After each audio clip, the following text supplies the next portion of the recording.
واقعہ کربلا تاریخ کا دردناک واقعہ ہے۔ یہ اقتدار کی جنگ نہیں تھی، اقدار کی جنگ تھی۔ دو شخصیتوں کی لڑائی نہیں تھی، دو نظریات کا ٹکراؤ تھا۔ یہ حق اور باطل کا معرکہ تھا۔ یزید ظلم کا استعارہ ہے، حسین ابن علی امن کی علامت ہے۔ یزید جبر کا پتلا ہے، حسین صبر کا پیکر ہے۔ یزید اپنی بدطینت فطرت اور اپنی طبع ناہموار کے باعث دنیا پر ذلت و رسوائی، ظلم، جبر، جور و زیادتی کی علامت بن کے ابھرا، اور حسین ابن علی رضی اللہ تعالی عنہ حق و صداقت کا نشان بن کے ابھرا۔ کربلا کے تپتے ہوئے ریگزار میں حسینی اور یزیدی دو کردار سامنے آتے ہیں۔ اقبال نے کہا تھا، موسیٰ و فرعون و شبیر و یزید، ایند و قوت از حیات آید پدید، زندہ حق از قوت شبیری است، باطل آخر داغ حسرت میری است، سرخ رو عشق غیور از خون او، شوخی ای مصرع از مضمون او، تا قیامت قطع استبداد کر، موج خون او چمن ایجاد کر۔ یزید بہدل کی بیٹی محسون کا ناپاک بیٹا تھا، اور حسین محمد عربی کی بیٹی فاطمہ کا شہزادہ تھا۔ یزید دمشق کے اطراف میں سرجون اور جریر، اختل جیسے اوباشوں کے جرمٹ میں پل کے جوان ہوا۔ حسین کے گھر کا دروازہ مسجد نبوی کے اندر کھلتا تھا۔ یزید نشے میں دھت ہو کر کے نمازیں چھوڑ دیتا تھا۔ حسین کی کربلا کے اندر بھی نماز تہجد قضا نہیں ہوئی۔ یزید ظلم کا دوسرا نام ہے، حسین امن کی علامت ہے۔ یزید نے زندگی میں ایک مرتبہ حج کیا اور شراب کے مٹکے ساتھ لے کے آیا، اور اختل اور دیگر گویوں اور مغنیوں کو اپنے ساتھ رکھا تاکہ سفر آسانی سے کٹے۔ حسین ابن علی نے 25 حج سواری ہونے کے باوجود پیدل کیے۔ یزید حج بیت اللہ کے بعد مدینہ المنورہ آیا اور شراب کی ایک مجلس بپا کی۔ حضرت امام حسین رضی اللہ تعالی عنہ جب وہاں پہنچے تو شراب کی پھیلی ہوئی بدبو کو محسوس کرتے ہوئے فرمایا، یہ بو کیسی ہے؟ تو نشے میں دھت یزید بولا، یہ شام میں بنتی ہے، اور ایک جام منگوایا اور اس کو پیتے ہوئے دوسرا جام حضرت امام حسین رضی اللہ تعالی عنہ کی طرف بڑھاتے ہوئے کہا، ابا عبداللہ لیجئے۔ تو حضرت امام حسین رضی اللہ تعالی عنہ نے فرمایا، میں اس کی طرف دیکھتا بھی نہیں ہوں، اور پھر وہ عشقی اشعار پڑھنے لگا۔ جب یزید کی شراب نوشی کا منظر امام حسین رضی اللہ تعالی عنہ اپنی آنکھوں سے دیکھ چکے تھے، تو مجھے بتاؤ یزید کے ہاتھ پہ امام حسین کا پاک ہاتھ کیسے آتا؟ حضرت امام حسین رضی اللہ تعالی عنہ جس ماحول میں پلے تھے، جس ماحول میں پرورش پائی تھی، جس ماحول میں رہے تھے، وہ پاکیزہ اور تقدس ماحول تھا۔ اور یزید کبھی اطراف دمشق میں، کبھی غوطہ میں، کبھی الخزرہ محل میں، اور کبھی کہاں داد عیش دیتا رہا اور لہو و لعب کے اندر مصروف رہا، اور اس کی زندگی ان چیزوں سے عبارت تھی۔ وہ محرمات کو حلال قرار دیتا، شراب نوشی اس کی ہڈیوں میں رچی ہوئی تھی، اور شریعت بیضا کا مذاق اڑایا کرتا۔ اور حسین ابن علی رضی اللہ تعالی عنہ کی دوستیاں جن لوگوں سے تھی وہ عبداللہ ابن عباس تھے، عبداللہ ابن عمر تھے، حضرت عبد الرحمن بن ابو بکر رضی اللہ تعالی عنہ تھے۔ یزید تو جوا کھیلتا رہا، یزید تو قمار بازی کرتا رہا، یزید تو شراب نوشی کرتا رہا، اور حسین ابن علی مسجد نبوی کے ممبر میں حضور کے پہلوؤں میں بیٹھتے رہے۔ زمانے نے وہ منظر دیکھا کہ سرخ رنگ کے جوڑے پہنے ہوئے حسنین کریمین حجرہ فاطمہ سے نکلتے ہیں، کم عمری کی وجہ سے کبھی گرتے ہیں کبھی سنبھلتے ہیں، اور آقا کریم خطبہ ارشاد کر رہے ہیں، خطبہ چھوڑ کے حضور نے شہزادوں کو اٹھا لیا۔ وہ منظر بھی زمانے نے دیکھا۔ حضرت عبداللہ بن شداد کہتے ہیں کہ حضور سجدے میں تھے اور سجدہ اتنا طویل ہو گیا، ہمیں لگا یا تو وحی کا نزول ہو رہا ہے یا پھر اللہ کا حکم آ گیا اور اللہ کے محبوب کی روح قبض کر لی گئی۔ لیکن میں نے جب نظریں اٹھا کے ننکیوں سے دیکھا تو کیا منظر تھا کہ حسین ابن علی حضور کی پشت پہ بیٹھے ہوئے اور میرے آقا سجدے کو طول دے رہے ہیں۔ اللہ اکبر! حسین کے لیے پیغمبر کے سجدوں کو طول دیا جا رہا ہے۔ حسین ابن علی کبھی ممبر پہ حضور کی اطراف میں بیٹھتے ہیں، وہ منظر بھی دنیا نے دیکھا کہ حضور کے مبارک کندھوں پر حسین ابن علی بیٹھے ہیں اور حضور کی زلفوں کو پکڑا ہوا ہے۔ تو حضرت عمر رضی اللہ تعالیٰ عنہ دیکھ کے کہتے ہیں واہ واہ کیسی سواری میسر آئی حسین ابن علی کو۔ تو میرے آقا مسکرا کے کہتے ہیں عمر سواری دیکھتے ہو سوار بھی تو دیکھو۔ اللہ اکبر! حضرت اسامہ بن زید بن حارثہ رضی اللہ تعالیٰ عنہ فرماتے ہیں رات کا ایک پہر گزر گیا اور مجھے حضور سے کوئی کام تھا، میں آقا کریم کی خدمت میں حاضر ہوا، در دولت پہ دستک دی، حضور تشریف لائے تو چادر اوڑی تھی، بکل کی ہوئی تھی میرے حضور نے، تو میں نے اپنی حاجت کہی تو حضور نے میری حاجت پوری کر دی۔ لیکن ایک منظر میں نے دیکھا کہ حضور نے جو چادر کی بکل فرمائی تھی اس کے اطراف میں پہلوؤں میں ابھار تھے جس طرح اندر کوئی ہو۔ مجھ سے نہ رہا گیا، میں نے پوچھ لیا، میں نے کہا بندہ نواز چادر کے اندر کیا ہے؟ فَكَشَفَهُ، تو حضور نے چادر کو کھول دیا۔ فَإِذَا الْحَسَنُ وَالْحُسَيْنُ عَلَىٰ وَرِكَيْهِ، تو کہتے ہیں میں نے اپنی آنکھوں سے دیکھا، ایک پہلو سے امام حسین لپٹے ہوئے تھے، ایک پہلو سے امام حسن لپٹے ہوئے تھے۔ فرمایا یہ میرے بیٹے ہیں، یہ میری بیٹی کے بیٹے ہیں، اے اللہ میں ان سے پیار کرتا ہوں، تو بھی ان سے پیار کر، جو ان سے پیار کرے اس سے بھی پیار کر۔ ان کی محبت کا درس دیا، ان کے پیار کا سبق پڑھایا، کہا ان سے پیار کرنے والا میرے سے پیار کرنے والا ہے، ان سے بغض رکھنے والا میرے سے بغض رکھنے والا ہے۔ ان کی تکلیف حضور کو بے چین کر دیتی تھی۔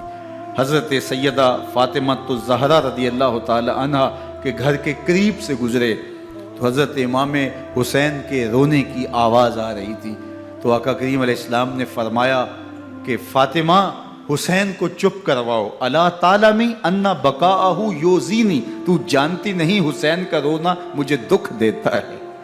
حسین ابن علی کو حضور رونے نہیں دیتے تھے، ان کو دکھی نہیں ہونے دیتے تھے، کیونکہ رسول اللہ صلی اللہ علیہ وسلم جانتے تھے کہ یہ کتنے دکھ سہے گا، کتنی تکلیفوں سے گزرے گا اور کتنے مصائب سہے گا۔ زمانے نے وہ گھڑیاں بھی دیکھی کہ حضرت حذیفہ بن یمان رضی اللہ تعالیٰ عنہ فرماتے ہیں کہ میں حضور کی خدمت میں نماز مغرب کی ادائیگی کے لیے حاضر ہوا، اور میں نے یہ اجازت خاص طور پہ اپنی ماں سے اس شرط پہ لی تھی کہ امی آپ مجھے اجازت دیں، میں حضور کی خدمت میں حاضر ہوتا ہوں، مغرب کی نماز بھی ادا کروں گا اور پھر حضور سے عرض کروں گا حضور میرے لیے اور میری ماں کے لیے بخشش کی دعا کر دیجئے۔ ماں نے اس شرط پہ اجازت دے دی اور میں حضور کی خدمت میں آ گیا، نماز مغرب ادا کی، سلام پھرا تو میرے دل میں آرزو تھی میں حضور سے عرض کروں حضور میرے لیے اور میری ماں کے لیے مغفرت کی بخشش کی دعا کر دیں، لیکن حضور عبادات میں ذکر میں نوافل میں ایسے مشغول ہوئے کہ میں آرزو رکھنے کے باوجود بھی عرض نہ کر سکا۔ خیر نماز عشاء کا وقت ہوا، اذان پکاری گئی، حضور مصلی پہ آئے، نماز پڑھی، سلام پھرا، تو میرے دل میں پھر خیال آیا کہ ماں سے ایک نماز کی چھٹی لی تھی، نمازیں بھی 2 ہو گئیں، ماں نے جاتے پوچھنا ہے حضور سے میرے لیے اور اپنے لیے مغفرت کی، بخشش کی دعا کروائی تھی، تو کیا جواب دوں گا؟ اور حضور اٹھے اور کاشانہ اقدس کی طرف چل دیے۔ اب میرے دل میں یہ خیال رہ کے آ رہا تھا کہ ماں کو کیا جواب دوں گا، میں تو حضور سے بخشش و مغفرت کی دعا کروا ہی نہیں سکا۔ جب حضور چل پڑے تو غیر ارادی طور پہ میں بھی حضور کے پیچھے چل پڑا۔ چلنے میں تھوڑی سی رفتار تیز ہو گئی، جس سے قدموں کی آہٹ پیدا ہوئی، تو جب آواز پیدا ہوئی تو حضور نے رخ پھیرے بغیر فرمایا من ھذا، میرے پیچھے پیچھے کون آ رہا ہے؟ پھر خود ہی کہا حذیفہ تو نہیں؟ تو میرا دل دھڑک رہا تھا، قلت نعم، میں نے کہا جی حضور میں حذیفہ ہوں۔ فرمایا ما حاجتک غفر اللہ لک ولامک، کیا کام ہے؟ اللہ تجھے بھی بخش دے، تیری ماں کو بھی بخش دے۔ اب جو کام تھا وہ جنبش لب سے پہلے ہی ہو گیا، یہاں تو لفظوں کا سہارا بھی نہیں لینا پڑتا، وہ بند لبوں کی بولیاں بھی سنتے ہیں۔ اقبال بولا ہے فروغت صبح آثار و دہور، چشم تو بی نندائے ما فی الصدور، تیری نظر تو سینوں کے چھپے راز بھی دیکھتی۔ تو کہا ما حاجتوں کا غفر اللہ لک ولامک، اللہ تجھے بخش دے، تیری ماں کی بھی مغفرت کر دے، کیا کام ہے؟ اب جو کام تھا وہ تو ہو گیا۔ تو میرے حضور نے ارشاد فرمایا حذیفہ سنو، ابھی ایک فرشتہ آیا ہے جو اس سے قبل دھرتی پر پہلے کبھی نہیں آیا، آج پہلی مرتبہ اللہ سے اجازت لے کے 2 کام کرنے آیا ہے، ایک تو مجھے سلام کرنے آیا ہے اور دوسرا خوشخبری دینے آیا ہے کہ آپ کی بیٹی فاطمہ جنتی عورتوں کی سردار ہے اور حسن اور حسین جنتی جوانوں کے سردار۔ ایک طرف یزید ناپاک میسون کا پلیت بیٹا، اور ایک طرف محمد عربی کا نواسا، فاطمہ کے دودھ کا اثر، علی المرتضیٰ کے خون کی تاثیر، رسول اللہ صلی اللہ علیہ وسلم کے کندھوں پہ بیٹھنے والا۔ ایک دن حضور نے امام حسین رضی اللہ تعالیٰ عنہ کے ہاتھ پکڑ لیے اور ان کے پاؤں اپنے پاؤں پہ رکھے اور پھر فرمایا بیٹے آگے بڑھو، اور ان کے پاؤں حضور کی پنڈلیوں پہ آئے، پھر کہا بیٹے اور آگے بڑھو، حتیٰ کہ ان کے پاؤں حضور کی رانوں پہ آئے، پھر فرمایا بیٹا اور آگے بڑھو، تو ان کے پاؤں حضور کے مبارک بطن اقدس پہ آئے، پھر بازوؤں کو کھینچ کے اپنے قریب کیا اور حسین ابن علی کے منہ میں اپنی زبان رکھ دی، اور وہ اس طرح چوس رہے تھے جس طرح کھجور چوسی جاتی ہے۔ تو اللہ کے محبوب علیہ السلام نے حسین ابن علی کو اپنی زبان کا لعاب دہن دے کر کے، وہ شیر رحمت دے کر کے، وہ کوثر و تسلیم سے پاکیزہ تر آب رحمت عطا کر کے ان کی ہمیشہ کے لیے پیاس بجھا دی، تاکہ کل کربلا کے تپتے ہوئے ریگزار میں حسین ابن علی کو پیاس کی شدت تنگ نہ کرے اور پائے استقلال میں لغزش نہ آنے پائے۔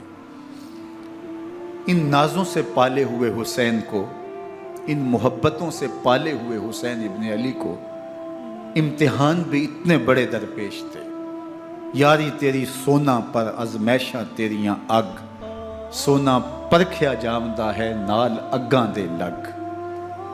جتنا بڑا شخص ہوتا ہے اتنی آزمائشیں بھی بڑی ہوتی ہیں۔ پیغمبر رحمت کی آغوش میں کھیلنے والا، حجرہ فاطمہ کا جانشین، مصلی رسول کا وارث، منبر رسول صلی اللہ علیہ وآلہ وسلم پر حضور کے مبارک پہلو اور گود میں بیٹھنے والا حسین، حضور کی زبان چوسنے والا حسین، حضور کے کندھوں پہ سواری کرنے والا حسین، آقا کریم علیہ السلام کے مبارک سجدے کی حالت کے اندر حضور کی پشت پہ کھیلنے والا حسین، جس حسین کا دروازہ مسجد نبوی کے اندر کھلتا تھا اور یزید کی کرتوتوں کے چشم دید گواہ تھے۔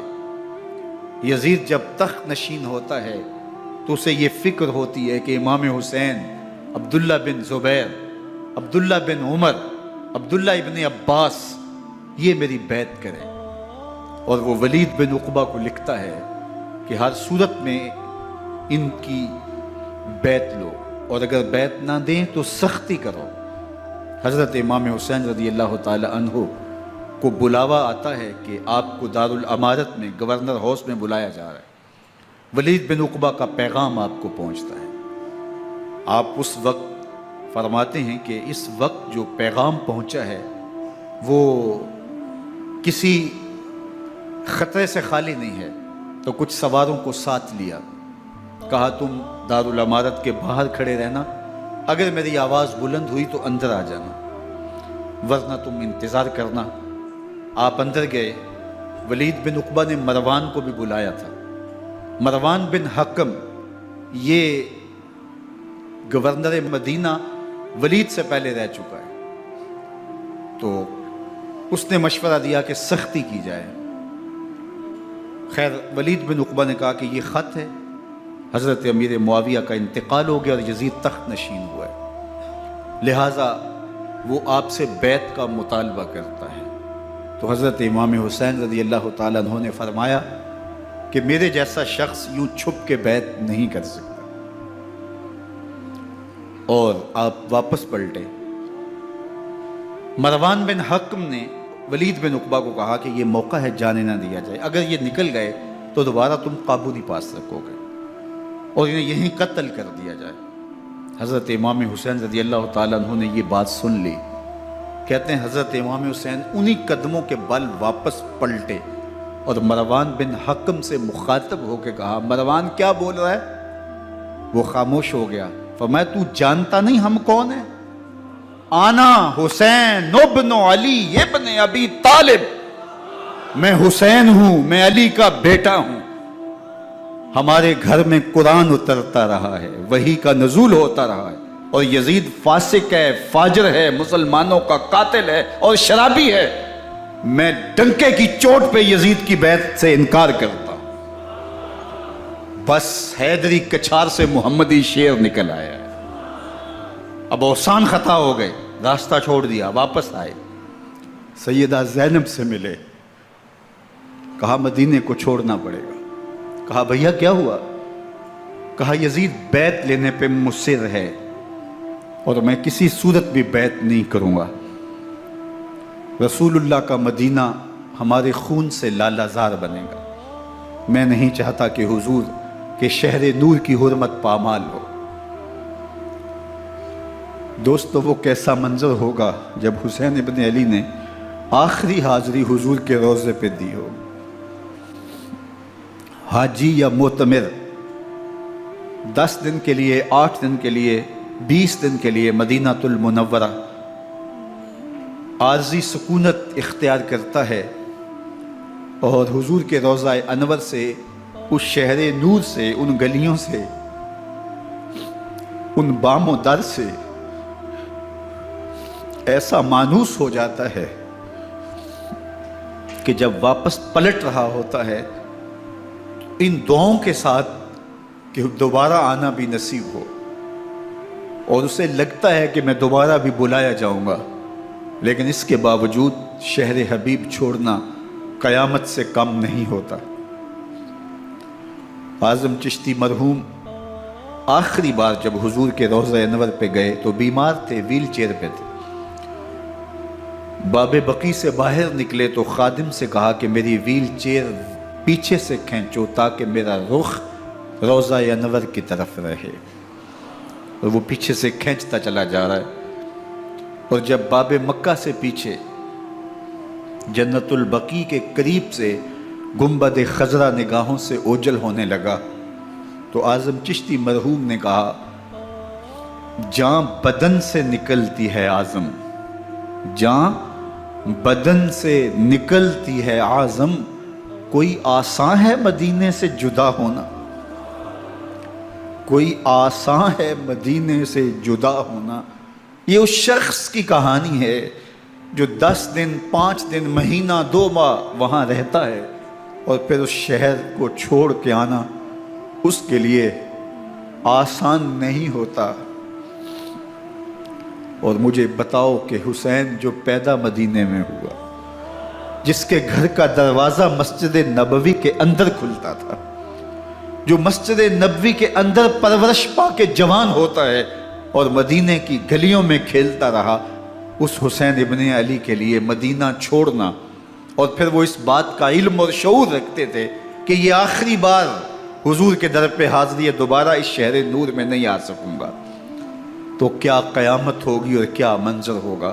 محمد بن حنفیہ کے علاوہ خاندان نبوت کے جتنے لوگ تھے ان سب نے شہر مدینہ کو الوداع کہا، اور رات کے موقع میں مدینہ المنورہ کو، مسجد نبوی کو چھوڑ کر کے مکہ کی جانب عازم سفر ہوئے۔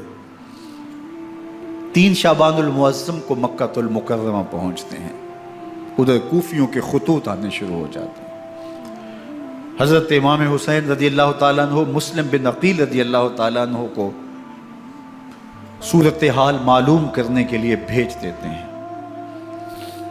40,000 کوفی آپ کے ہاتھ پہ بیعت کر دیتے ہیں۔ ادھر 25 پیدل حج کرنے والے حضرت امام حسین 8 ذی الحج کو احرام باندھتے ہیں، لیکن آپ کو پتہ چلتا ہے کہ حاجیوں کے روپ میں قاتل چھپا دیے گئے، تو آپ اس احرام کو حج کی بجائے عمرے میں بدلتے ہیں اور کوفے کی جانب عازم سفر ہوتے ہیں۔ کائنات والو، ذرا سینے پہ ہاتھ رکھ کے دیکھو کہ یہ کتنا مشکل مرحلہ تھا۔ اس دین کی آبرو کو بچانے کے لیے حضرت امام حسین رضی اللہ تعالیٰ عنہ نے کتنا بڑا قدم اٹھایا۔ آپ کے بہی خواہ، دوست، احباب عبداللہ بن عمر یہ سارے روکتے ہیں۔ عبداللہ بن عباس کہتے ہیں حضرت نہ جائیے، الکوفی لا یوفی، کوفی کبھی وفا نہیں کرتے، آپ کے والد کو وہاں شہید کیا گیا، لیکن آپ ایک فرض کو نبھانے جا رہے ہیں۔ میرے غم گسارو، میرے مہربانوں، نہ روکو مجھ کو جانے دو، مجھے نانے کے دی کی ڈوبتی کشتی بچانے دو، میں جاتا ہوں کہ دنیا پر وفا کا نام رہ جائے، میں رہوں نہ رہوں پر عظمت اسلام رہ جائے۔ میں نہیں جاتا تو نبی کے گھر کی آن جاتی ہے، میں نہیں جاتا تو نبی کے گھر کی آن جاتی ہے، تمہارا دین جاتا ہے، میری غیرت ایمان جاتی ہے۔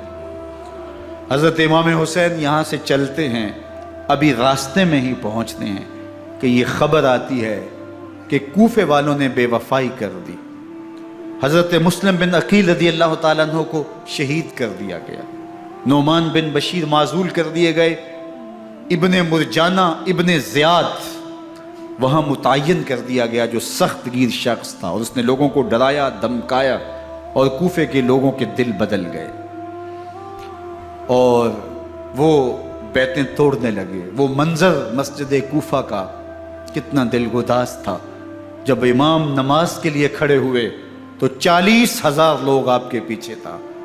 جب سلام پھیرا اور امام نے دیکھا کہ پیچھے لوگ نہیں ہیں، پھر لوگوں نے اپنے دروازے بھی بند کر لیے۔ رات کی تنہائیاں ہیں اور حضرت مسلم بن عقیل کو کوئی پناہ دینے والا نہیں، لوگوں نے دروازے بند کر لیے کہ کہیں ہمارے گھر میں نہ آ جائیں اور ہم مشقت اور حکومتی تشدد کا شکار نہ ہوں۔ کتنا دردناک لمحہ ہے حضرت مسلم بن عقیل رضی اللہ تعالیٰ عنہ پہ، اور پھر حضرت مسلم بن عقیل بے دردی سے شہید کر دیے جاتے ہیں۔ آپ ابھی راستے میں ہیں، یہ ساری کہانی پہنچتی ہے کہ حضرت مسلم شہید کر دیے گئے اور بے دردی سے شہید کر دیے گئے۔ وہ جنہوں نے خط لکھے تھے کہ ہم آپ کے ساتھ ہیں اور ہم منتظر ہیں، چشم برا ہیں، آپ کے قدموں کی چاپ سننے کے لیے بےتاب ہیں، آج انہوں نے بیعتیں توڑ دی۔ 40,000 کوفی منحرف ہو گئے۔ مسجد کوفہ کا وہ منظر کس قدر روح کو تڑپا دینے والا تھا۔ ہم پچھلے سال عصر اور مغرب کے درمیان جب کوفہ پہنچے تو سورج ڈوبنے کے قریب تھا۔ میں نے اپنی زندگی میں اتنا اداس موسم کہیں نہیں دیکھا جتنا اداس موسم کوفے میں دیکھا۔ ایسے لگتا تھا جس طرح کوفے کی آب و ہوا آج بھی شرمندہ ہے۔ جو مسلم بن عقیل اور خاندان نبوت کے ساتھ اہل کوفہ نے کیا، حضرت امام حسین رضی اللہ تعالیٰ عنہ کو ان کے بہی خواہوں نے، اعزاء نے، اقربا نے، دوستوں نے، آوان و انصار نے، ساتھیوں نے کہا کہ حضرت حالات یکسر تبدیل ہو گئے، اب ہمیں مراجعت کر جانی چاہیے، واپس پلٹ جانا چاہیے۔ تو حضرت امام حسین کافی سوچ بچار میں رہے، پھر اس کے بعد آپ نے فیصلہ کیا کہ ہم آگے بڑھیں گے۔ دوستوں نے کہا کہ حضرت اگر آپ آگے بڑھیں گے تو ہمیں لگتا ہے کہ وہ آپ کے ساتھ سلوک اچھا نہیں کریں گے اور آپ بچوں کے سامنے پیاس سے شہید کر دیے جائیں گے۔ تو حضرت امام حسین رضی اللہ تعالیٰ عنہ نے وہاں ایک خطبہ ارشاد فرمایا کہ لوگوں تم جو مجھے بتا رہے ہو مجھے اچھی طرح معلوم ہے، جو تم مجھے منظر پیش کر رہے ہو وہ میری نگاہوں میں ہے، اور جو کچھ ہونے والا ہے چشم تصور وہ منظر دیکھ رہی ہے۔ کیونکہ حضرت امام حسین رضی اللہ تعالیٰ عنہ کی شہادت کی خبر حضرت امام حسین کے پیدا ہوتے ہی خاندان نبوت میں عام تھی۔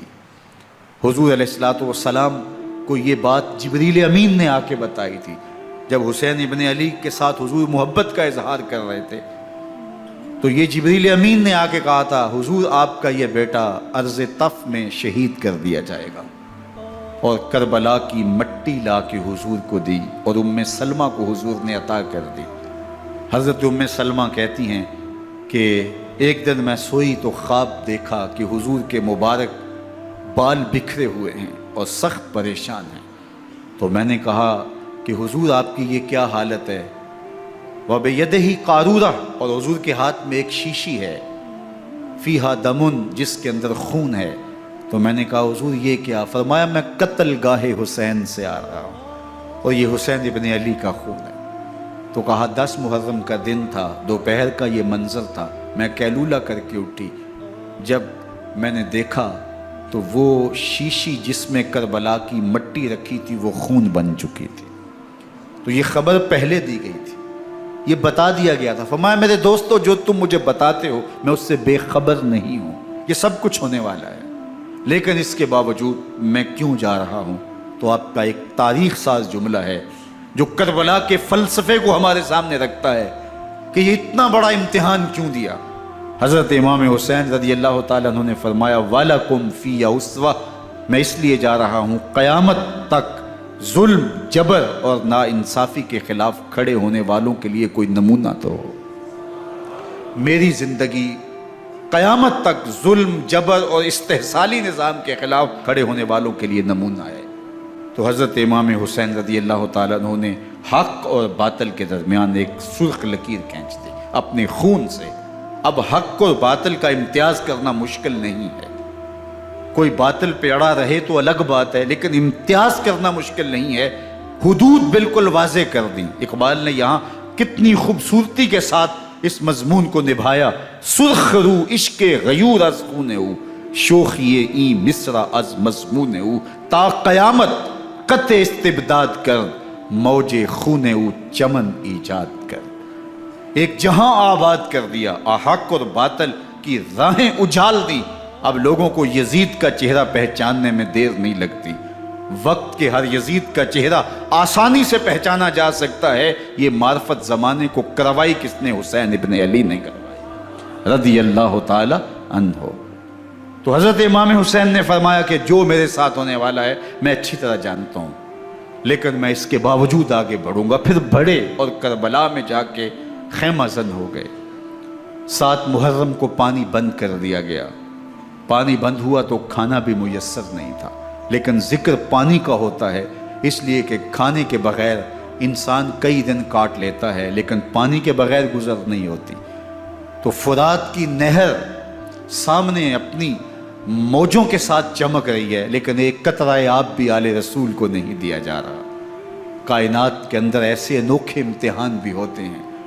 وارثوں ساقی کوثر کے، مالک ہوں حوض کوثر کے، اور بیٹے ہوں ساقی کوثر کے، اور آج ایک بوند پانی کی بھی میسر نہ ہو۔ صبر کا امتحان ہے، عزیمت کا امتحان ہے۔ حضرت امام حسین رضی اللہ تعالیٰ عنہ خیمہ زن ہو گئے۔ 3 دن تک پانی بند رہتا ہے۔ 9 محرم کو رات کی تنہائی میں حملہ آور ہونا چاہتے ہیں، لیکن آپ نے کہا کہ ہمیں اللہ کے حضور عبادت اور ذکر کے لیے وقت دیا جائے۔ ساری رات ذکر میں گزرتی ہے، عبادات میں گزرتی ہیں۔ رات کے اندھیرے میں آپ چراغ بجھا دیتے ہیں۔ آوان و انصار کو کہتے ہیں کہ ان کی دشمنی میرے ساتھ ہے، انہیں میرا خون چاہیے، اگر تم رات کی تاریکی میں نکل جاؤ تو میں تم سے کوئی مواخذہ نہیں کروں گا، اور یہ بھی تمہارا پیچھا نہیں کریں گے، اس لیے کہ ان کا مطلوب تم نہیں ہو، ان کا مطلوب میں ہوں۔ جب چراغ جلایا تو کوئی بھی نہیں گیا۔ مسلم بن نوسجہ کھڑے ہو کے کہتے ہیں حضرت اگر ہمارے بدن کو 70 بار کاٹا جائے اور جلایا جائے اور ہواؤں میں اڑا دیا جائے پھر بھی آپ کا ساتھ نہیں چھوڑیں گے۔ 70 سال کے بوڑھے ہیں حبیب بن مظاہر، کہتے ہیں حضرت آپ کو چھوڑ کے جائیں کہاں، آپ کو چھوڑ کے جائیں کہاں، کوئی ساتھ چھوڑنے کے لیے تیار نہیں ہے، پیاس ہے، سخت گرمی ہے، کربلا کا ماحول ہے، 72 افراد اور خاندان کی خواتین میدان کربلا میں خیمہ زن ہیں، دوسری طرف لشکر اعداء اشقیا 22,000 کی تعداد میں مقابلے میں، ایک روایت 30,000 کی ہے۔ ان صرف 72 پیاسے لوگوں کے لیے اتنے لوگوں کو جمع کرنے کا مقصد خوف زدہ کرنا تھا۔ شرط ہے کہ یزید کی بیعت کر لیں، محاصرے توڑ دیں گے، پانی دستیاب ہوگا، اعزاز و اکرام سے نوازا جائے گا، خزانوں کے منہ کھول دیے جائیں گے۔ لیکن حسین ابن علی کہتے تھے سب کچھ لٹ جائے گا، باطل کے ہاتھ پہ ہاتھ نہیں رکھوں گا۔ اللہ اکبر۔ اب صبح طلوع ہوتی ہے، عاشور کا دن چڑھتا ہے، سورج اپنی پوری تمازت کے ساتھ گرمی برسا رہا ہے۔ آج خاندان نبوت کا امتحان زمانے نے دیکھنا ہے، رسول اللہ کا لعاب چوسنے والا اس کے صبر کا آج امتحان ہے، حضور کے کندھوں پہ کھیلنے والے حسین کا آج امتحان ہے۔ اللہ اکبر۔ حسین ابن علی تمام حجت کرتے ہیں میں نے تمہارا کچھ نہیں بگاڑا، میں نے کسی کا خون نہیں کیا، میں نے کوئی زیادتی نہیں کی، تم کیوں میرے قتل کے در پہ ہو؟ تم جانتے نہیں میں کون ہوں؟ میں تمہارے نبی کا نواسا ہوں، رسول اللہ صلی اللہ علیہ وآلہ وسلم کے کندھوں پہ کھیلتا رہا ہوں، حضور کا لعاب چوستا رہا ہوں، اور میں بوسہ گاہ رسول صلی اللہ علیہ وآلہ وسلم ہوں۔ لیکن ان اشقیاء کے دل پر کوئی چیز اثر انداز نہیں ہوتی۔ ایک ہور ہے، اللہ اس کے دل میں نرمی ڈالتا ہے۔ پہلے تو امام حسین کو گھیر کے لے کر کے آتا ہے، لیکن بعد میں وہ قافلہ یزید سے قافلہ حسین کی طرف آ جاتا ہے۔ امام حسین فرماتے ہیں تو دنیا میں بھی ہور ہے، آخرت میں بھی ہور ہے، آزادی مل جاتی ہے۔ باقی 22,000 کا لشکر جرار امام حسین کے قتل کے در پہ ہے۔ پھر تاریخ نے خاندان نبوت کا وہ انوکھا امتحان دیکھا۔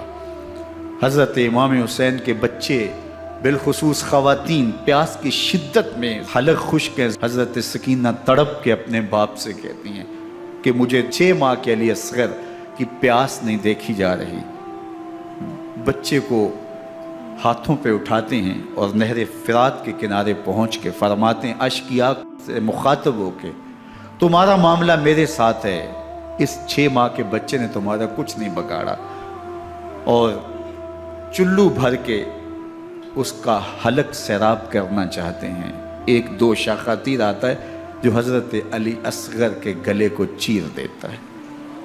راوی لکھتے ہیں کہ وہ عام تیر نہیں تھا، جانوروں کو شکار کرنے کے لیے جو بڑے تیر ہوتے ہیں وہ 2 شاخہ تیر تھا، وہ گردن کو کاٹ دیتا ہے، خون بہنے لگتا ہے، گردن لٹک جاتی ہے۔ حضرت امام حسین وہ بہتا ہوا خون اپنے چلو میں لیتے ہیں اور آسمان کی طرف اچھال کے کہتے ہیں مالک حسین کی یہ قربانی بھی قبول۔ یہ تماشا لبے بام نہیں ہے، بچہ بیمار ہو ڈاکٹر جواب دے دیں، ماں باپ کے ہاتھ پھول جاتے ہیں، زندگی کی سانسیں ابھی چل رہی ہوتی ہیں، لیکن ڈاکٹر کہے کہ یہ میرے بس کا روگ نہیں ہے، کہیں اور لے جاؤ، تو زندگی کا لف و نشر غیر مرتب ہو جاتا ہے۔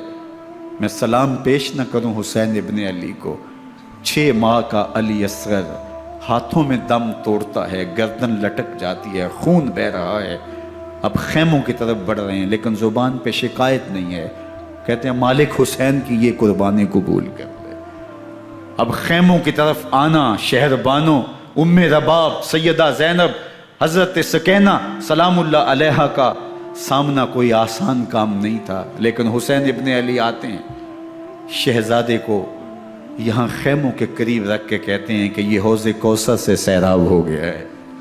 اللہ اکبر، کوہرام مچ جاتا ہے خیموں کے اندر، کیا منظر ہوگا اور ان کو کن الفاظ کے پیرائے میں ڈھال کر کے ان کیفیات کو بیان کیا جا سکتا ہے جو اہل بیت کے خیموں کے اندر علی اصغر کی شہادت کے بعد کا منظر رقم ہو رہا ہوگا۔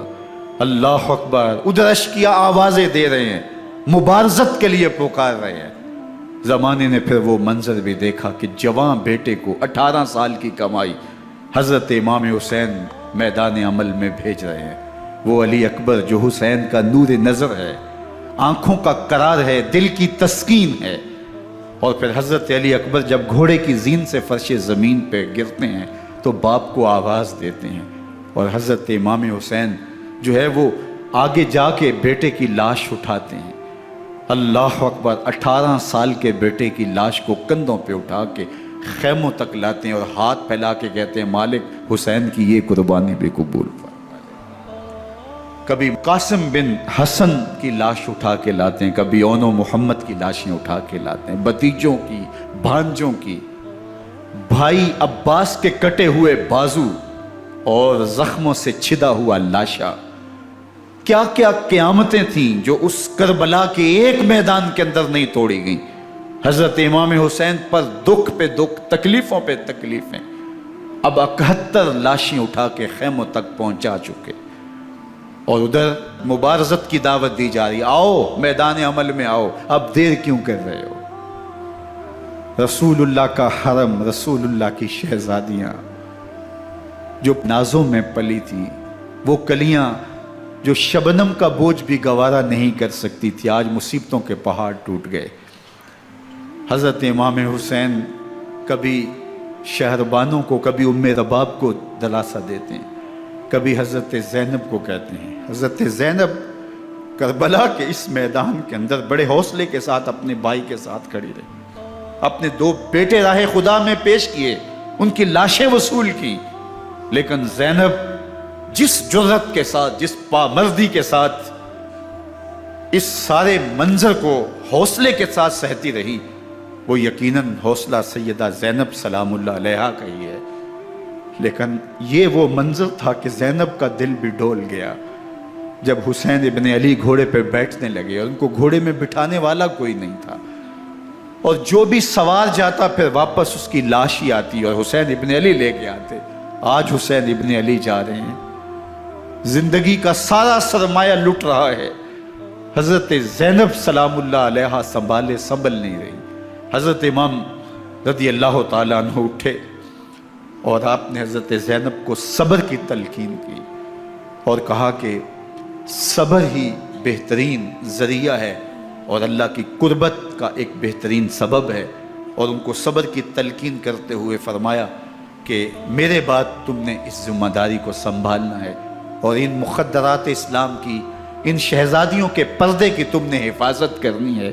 اور پھر گھوڑے کی زین کس کے امام حسین لشکر اشقیاء کی طرف بڑھتے ہیں۔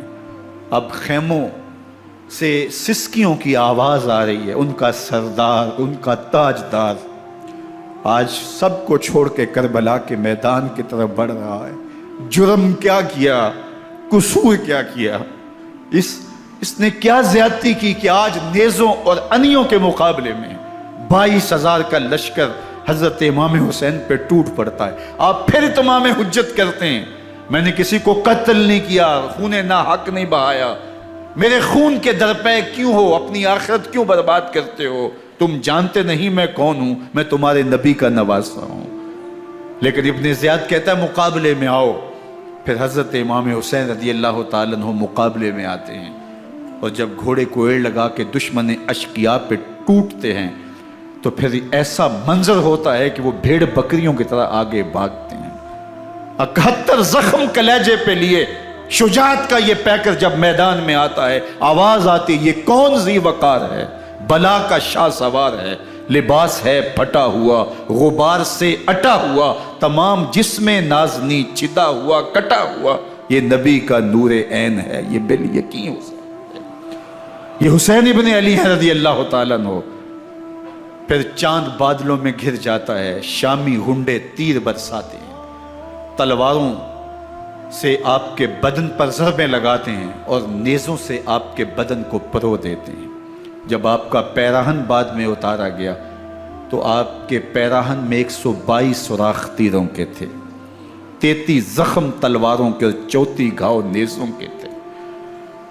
جب گھوڑے کی زین سے فرش زمین پر آئے، بدن چھلنی تھا، زخم زخم سے خون بہ رہا تھا، 3 دن کا پیاسا حسین، اللہ اکبر، بدن زخموں سے چور، 71 لاشیں کلیجے پہ لیے، مخدرات اسلام کے پردے کا خیال دل میں الگ ہے، لیکن گھوڑے کی زین سے جب فرش زمین پہ امام حسین آتے ہیں، زبان پہ ہائے نہیں، نالا و شیون نہیں، چیخ و پکار نہیں، آتے ہی پیشانی سجدے میں رکھتے ہیں اور پکارتے ہیں اللہم ردن بقضائک وصبرن علی بلائک تسلیما لامرک سبحان ربی الاعلی۔ مالک گھر لٹا کے، بچے لٹا کے، خاندان سب کچھ قربان کر کے، اپنے بدن کو زخموں سے چھلنی کروا کے، تیروں اور نیزوں کی انیوں سے اپنے آپ کو زخمی کروا کے، تیرے حضور سر جھکا کے یہ اقرار کرتا ہوں کہ حسین تیری تقدیر پہ راضی ہے، مالک تو بھی بتا، تو بھی حسین پہ راضی ہوا ہے کہ نہیں ہوا۔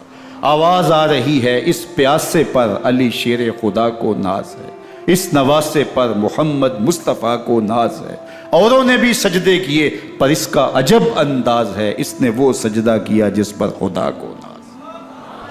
حسین ابن علی رضی اللہ تعالیٰ عنہ کا سر انور دستے قاتل نے تب کاٹا جب وہ سجدے میں جھکا ہوا تھا۔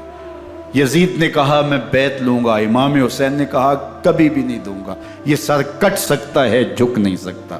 سر کاٹ کے نیزے کی نوک پہ چڑھا دیا گیا اور یہ اس بات کا اعلان تھا کہ ہم جیت گئے اور حسینی ہار گئے، اور لشکر یزید میں غوغا مچ گیا، نقارے بجنے لگے کہ ہم جیت گئے، دیکھو امام حسین شہید کر دیے گئے، اور سر کاٹ کے نیزے کی نوک پہ چڑھایا گیا۔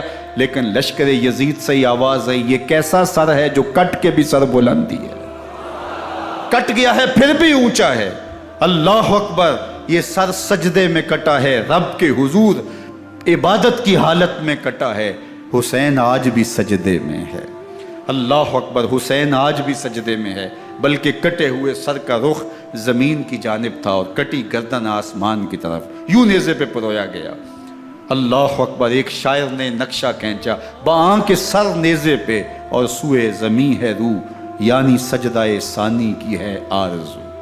رکعت کے 2 سجدے ہوتے ہیں، ابھی ایک سجدہ ہوا تھا کہ دست قاتل نے سر کاٹ دیا، کہا حسین کی پیشانی میں دوسرے سجدے کی تمنا مچل رہی ہے۔ یہ تھا حسین ابن علی کا سجدہ، ساری زندگی رب کے حضور سجدہ قضا نہیں ہونے دیا۔ آج پانی نہیں ہے، اللہ اکبر، آج تیمم کر لیتے ہیں، آج اپنے خون کو اوڑھ کر کے حسین نے اپنی پیشانی اپنے مالک کے حضور جھکا کر کے عظیمت کی وہ انوکھی داستان رقم کر دی کہ صدیاں گزرنے کے باوجود بھی ان کی یادوں کے چراغ روشن ہیں۔ جب حضرت امام حسین اور دوسرے آیان و انصار کو شہید کر دیا گیا تو ان کے سر نیزوں کی نوک پہ چڑھا دیے گئے، حضرت امام حسین کا کٹا ہوا سر اور باقی 71 افراد کے کٹے ہوئے سر نیزوں کی نوک پہ، اور 10 سواروں کو ابن سعد نے کہا کہ ان کو رون دو، اور گھوڑوں کی ٹاپوں تلے حضرت امام حسین رضی اللہ تعالیٰ عنہ اور ان کے آوان و انصار کو جو ہے وہ روندا گیا، حتیٰ کہ ان کی استخوان مبارک، ان کی ہڈیاں بھی چور چور ہو گئیں۔ روننے سے قبل ان کا لباس اتار لیا، ان کے کپڑے اتار لیے گئے۔ اللہ اکبر، کیسی دردناک گھڑیاں تھیں۔ یزید کا صرف یہی بد کرداری کا مرحلہ نہیں تھا، اس کربلا کے صحرا کے اندر یزید نے جس طرح امام حسین رضی اللہ تعالیٰ عنہ کو شہید کیا اور حضرت امام حسین کے خاندان کو شہید کیا، جب مدینہ المنورہ پر یزید نے مسلم بن عقبہ کو مقرر کیا، جس کو بزرگوں نے مصرب بن عقبہ کہا ہے، تو اس کو کہا 3 دن تک مدینے کا حرم تمہارے لیے حلال ہوگا، جو چاہو تم کرنا، اور شامی فوجوں کو اجازت ہوگی۔ تو وہاں بھی انہوں نے 10,000 تابعین اور 700 صحابہ کو شہید کیا۔ حضرت ابو سعید خدری رضی اللہ تعالیٰ عنہ گھر سے باہر نکلے، کافی بوڑھے ہو چکے تھے، تو انہوں نے حضرت ابو سعید خدری کو پکڑ لیا، کہا تم کون ہو؟ کہا مجھے ابو سعید خدری کہتے ہیں۔ تو کہا ہاں تمہارا نام سنا ہے، اور داڑھی سے پکڑ کے کھینچا اور کہا کہ ہے تمہارے پاس جو ہمیں دو؟ تو کہا کہ میرے پاس تو کچھ بھی نہیں، میں تو فقیر آدمی ہوں۔ تو ان کے گھر ان کو لے گئے، تو 2 کبوتر رکھے تھے حضرت ابو سعید خدری نے، تو وہ کبوتر لوٹ کے لے گئے۔ اللہ اکبر۔ حضرت ابن سنان رضی اللہ تعالیٰ عنہ کو، جو حضور کے علم بردار تھے فتح مکہ کے دن، ان کو ستو پہلے پلائے اور پھر ان کی گردن کاٹی گئی، اور کہا یہ ہے وہ ستو جو تم زندگی میں آخری بار پیو گے۔ ایک گھر میں داخل ہوئی شامی فوج، تو ایک خاتون کے ابھی بچہ پیدا ہوا تھا، اور قابلہ نے، دائیا نے، وہ بچہ ماں کی چھاتی پہ لٹایا، اور وہ ماں کا پہلا دودھ پی رہا تھا۔ تو یہ جا کے کہنے لگے نکالو تمہارے پاس جو کچھ ہے۔ تو اس خاتون نے کہا تم جانتے ہو یہ بچہ کون ہے؟ تو انہوں نے کہا ہم نہیں جانتے۔ کہا یہ حضرت ابن ابی کبشہ انماری رضی اللہ تعالیٰ عنہ کا بچہ ہے، اور یہ وہ صحابی ہیں کہ جو بیت الشجرہ کے موقع پہ حضور کے ہاتھ پہ بیعت کرتے ہیں۔ انہوں نے اس چیز کا لحاظ نہ کیا کہ جو کچھ ہے وہ ہمیں دو، ورنہ تیرے بچے کو نہیں چھوڑیں گے۔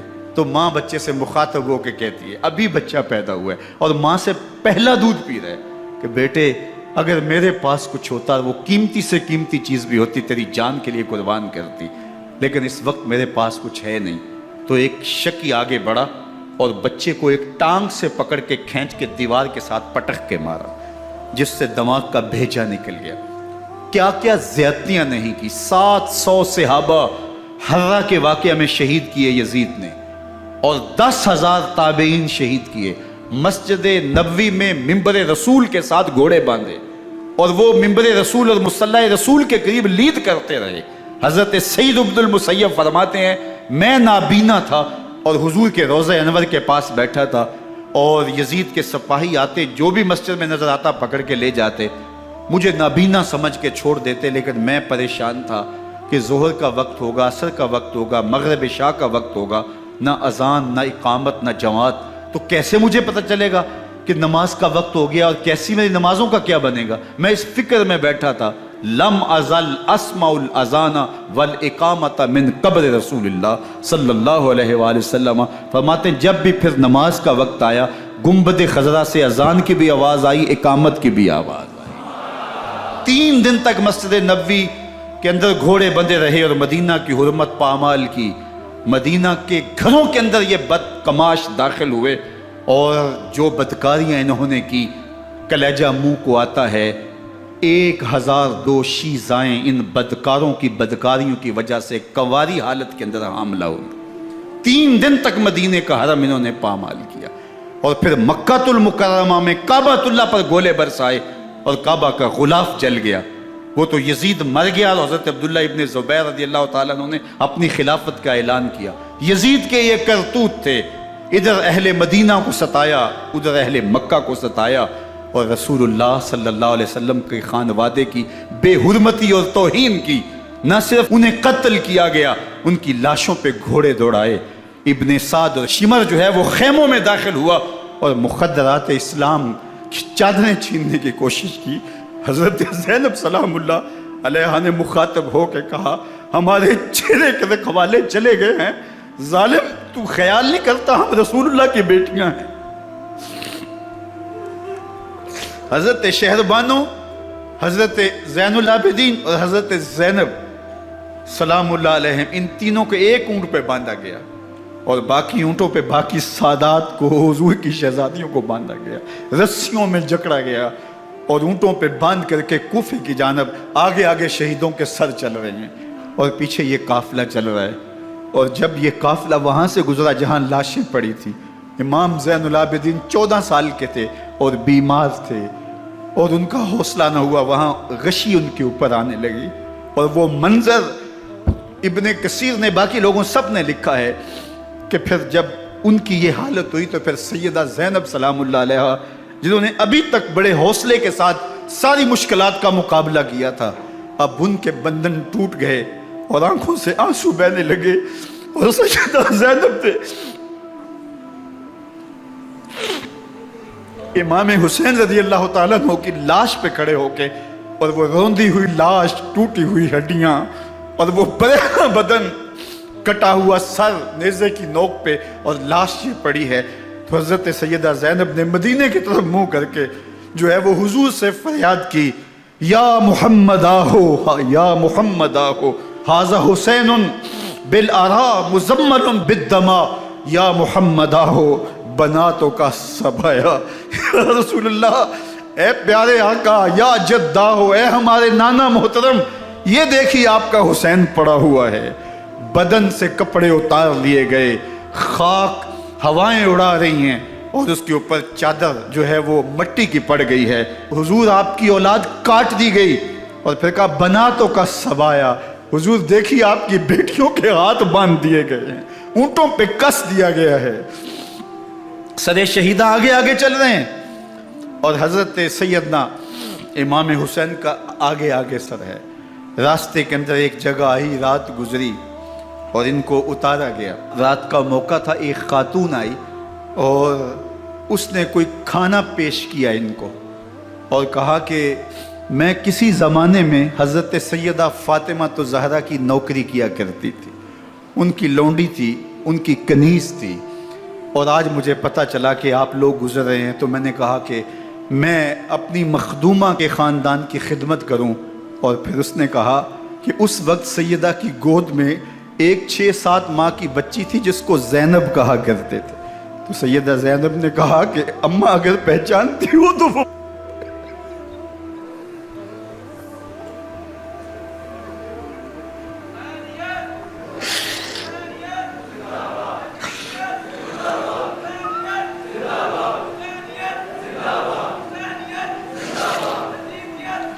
یہ تاراج اور لٹا ہوا کارواں پھر وہاں سے کوفے میں کیسے پہنچا، اور کوفے کے اندر سیدہ زینب سلام اللہ علیہا نے وہ یزید کے دربار میں، ابن زیاد کے دربار میں وہ جرأت آمیز جو باتیں کہیں، اللہ اکبر، زینب کی زبان میں علی کی خطابت بول رہی تھی، اور پھر دشمن اور دوست سارے رونے لگے، اور وہ کیا دل گداز منظر تھے۔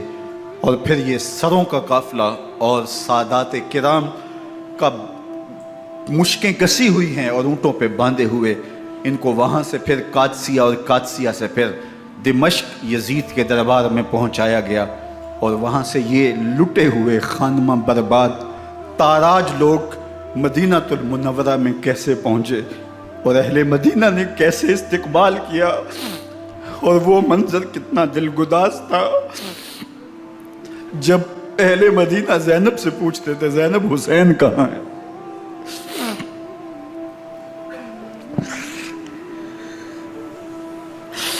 بے مروت بے وفا، تیرا بھی کیا افسانہ ہے، جس نے اپنی ہی شمع کو گل کیا تو وہ پروانہ ہے۔ اپنے پیغمبر کے شہزادوں کو اور اپنے پیغمبر کی شہزادیوں کو جو دکھ اس امت نے دیے، یہ کائنات کی ایک انوکھی داستان ہے۔ اللہ ہمیں اسوہ شبیری پہ عمل کی توفیق عطا کرے اور ان کے نقوش پاک کی برکتیں دے، اہل بیت کی محبت ہماری روحوں میں جذب کر دے، اور جس عظیمت کے ساتھ، جس حوصلے کے ساتھ انہوں نے دکھوں کو جھیلا، جو دہکتی آگ کے شعلوں پہ سویا وہ حسین، جو جواں بیٹے کی میت پر نہ رویا وہ حسین، جس نے سب کچھ کھو کے کچھ نہ کھویا وہ حسین، مرتبہ اسلام کا جس نے دوبالا کر دیا، خون نے جس کے دو عالم میں اجالا کر دیا، جو کہ سوزے غم کو سانچے میں خوشی کے ڈھال کے، مسکرایا موت کی آنکھوں میں آنکھیں ڈال کے۔ اے حسین ابن علی تم پر سلام، نازش آل نبی تم پر سلام۔ ذرا میرے ساتھ یہ پڑھ لیجئے، اے حسین ابن علی تم پر سلام، نازش آل نبی تم پر سلام، تم پہ لاکھوں رحمتیں لاکھوں سلام، اے شہیدان محبت کے امام، لالا گوں لالا بدن لالا کفن، اے چمن اندر چمن، زندگی ہی زندگی تیری حیات، اے حیات اندر حیات اندر حیات، افتخار ملت بیضا ہے تو، رب کعبہ کی قسم یکتا ہے تو، فخر کا دل میں دریچہ باز کرنا چاہیے، جن کا تو آقا ہے ان کو ناز کرنا چاہیے۔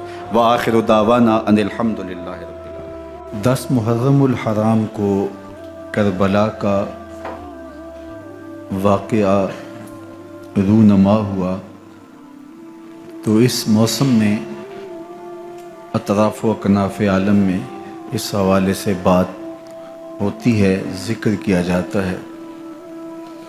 اہل محبت حضرت امام حسین رضی اللہ تعالی عنہ کے حضور خراج عقیدت اور خراج محبت پیش کرتے ہیں۔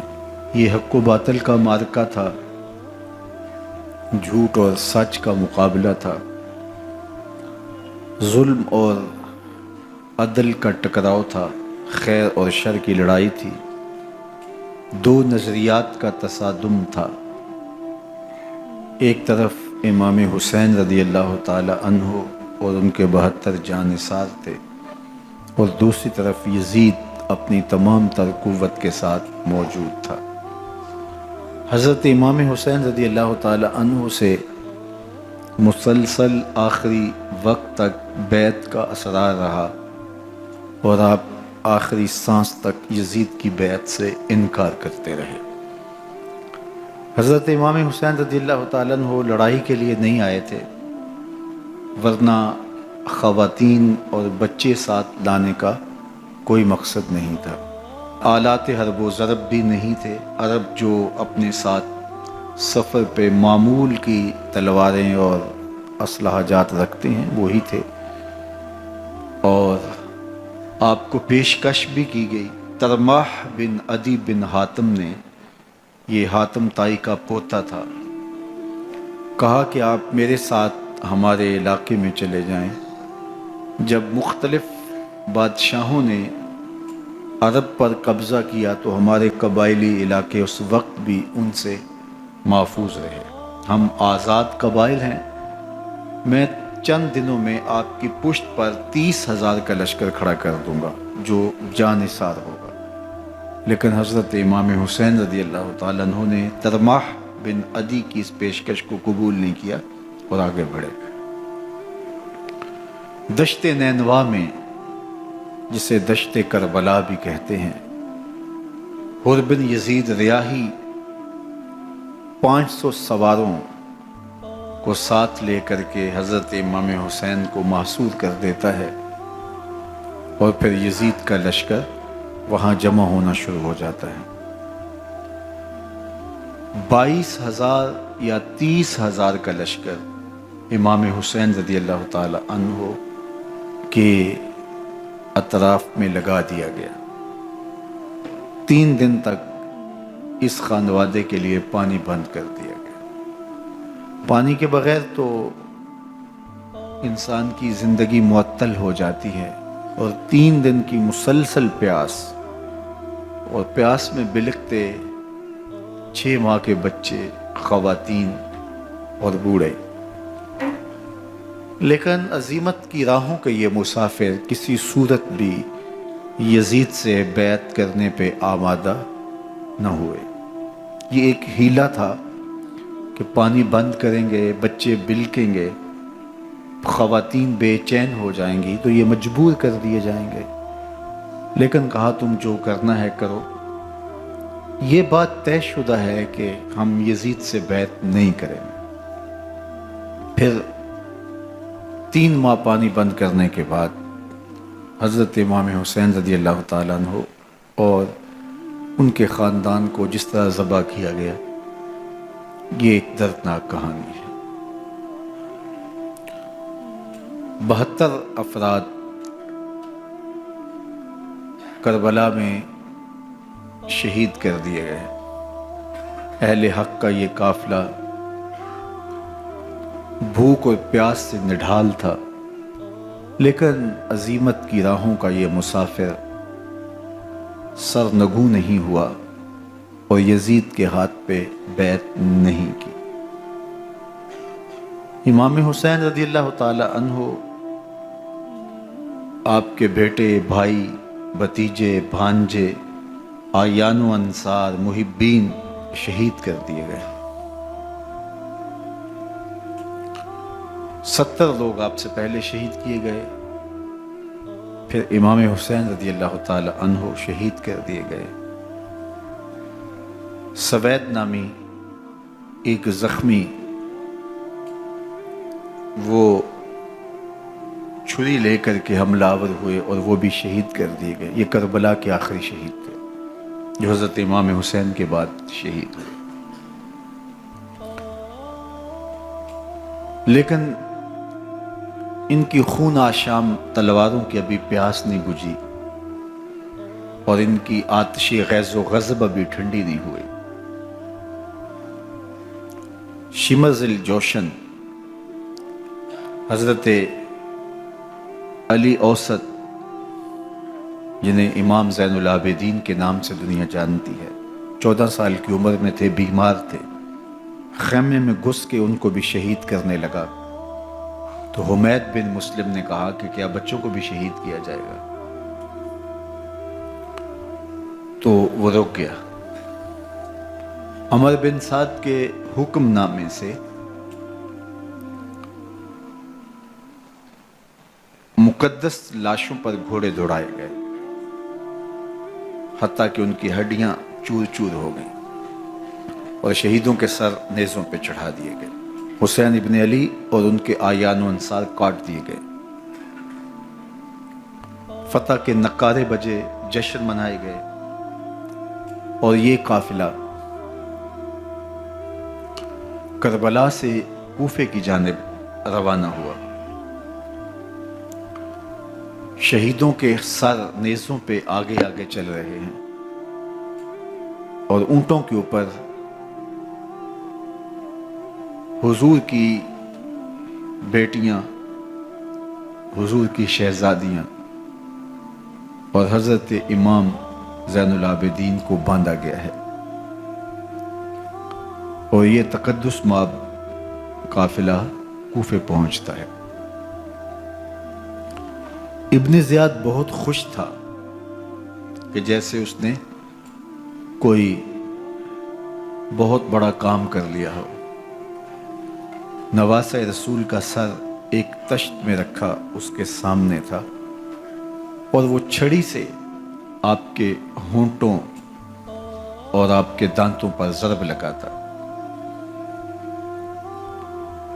حضرت زید بن ارقم رضی اللہ تعالی عنہ صحابی رسول اس مجلس میں موجود تھے۔ وہ کھڑے ہو گئے، غصے سے ان کا بدن کانپ رہا تھا، اور آپ نے کہا، ظالم، چھڑی کو یہاں سے ہٹا لے، میں نے خود ان آنکھوں سے رسول اللہ کو یہ ہونٹ چومتے ہوئے دیکھا ہے۔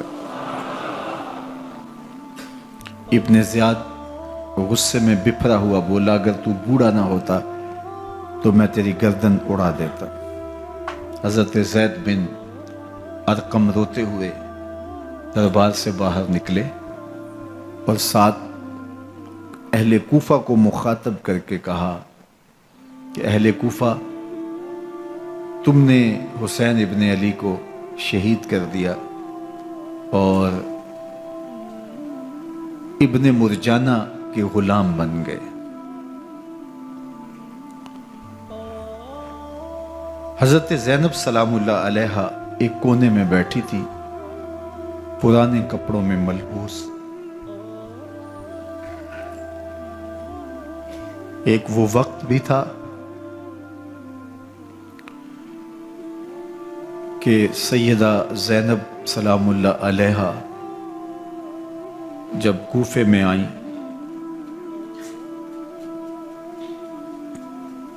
سیدنا علی المرتضیٰ کے زمانے میں ان کے دور خلافت میں دارالخلافہ کوفہ متعین ہوا، تو یہ مدینے سے کوفے آئیں، تو اس وقت کوفے کی معزز خواتین نے ان کا استقبال کیا۔ خلیفۃ المسلمین کی شہزادی، رسول اللہ کی بیٹی سیدہ فاطمہ الزہرا کا عکس حضرت زینب سلام اللہ علیہا کوفے میں داخل ہوئیں، تکریم، عزت اور وقار کے ساتھ آپ کا استقبال کیا گیا اور آپ خواتین کو درس قرآن دیتی، حضور کی شریعت سکھاتی، اور آج وہی کوفہ ہے، وہی دیوار و در ہے اور وہی زینب ہے، اور آج زینب کے ساتھ حسین ابن علی کا کٹا ہوا سر ہے۔ پرانے کپڑوں میں ملبوس حضرت زینب سلام اللہ علیہ آج اسی کوفے میں داخل ہوئی ہیں۔ دارالامارت کے ایک کونے میں تشریف فرما ہے کہ ابن زیاد پوچھتا یہ خاتون کون ہے؟ حضرت زینب خاموش رہی۔ اس نے دوسری مرتبہ پوچھا، آپ پھر خاموش رہی۔ تیسری مرتبہ پوچھا، آپ پھر خاموش رہی۔ پھر ایک لونڈی نے بتایا یہ زینب بنت علی ہیں۔ تو اس کے سامنے حضرت امام حسین کا کٹا ہوا سر پڑا تھا اور وہ حضرت زینب سے مخاطب ہو کے کہنے لگا کہ اللہ نے تمہیں شکست دی اور یزید بن معاویہ کو فتح عطا کی۔ تو حضرت زینب سلام اللہ علیہا پھر دربار ابن زیاد میں ایک خوبصورت خطبہ عطا کیا۔ زینب بول رہی تھی، لگ رہا تھا مولا کائنات بول رہے ہیں۔